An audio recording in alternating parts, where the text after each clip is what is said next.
অন্তরে যদি আল্লাহ ভয় থাকতো তাহলে দেখলেন গাজা বেরি কখনো বেচত না। এ সম্পর্কে একটি হাদিস রয়েছে যে আব্দুল্লাহ ইবনে উমর রাদিয়াল্লাহু আনহু তার সাথীদেরকে একদিন নিয়ে সফরে বেরান।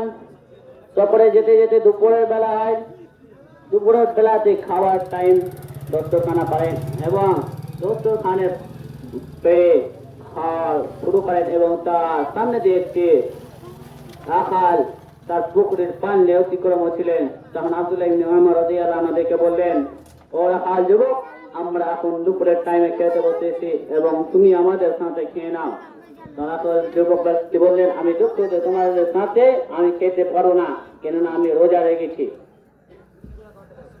তখন আব্দুল্লাহ ইবনে উমর রাদিয়াল্লাহু আনহু বললেন, যেহেতু এটি রমজান মাস নয়, তুমি হয়তো নফল রোজা রেখেছ, আমাদের সাথে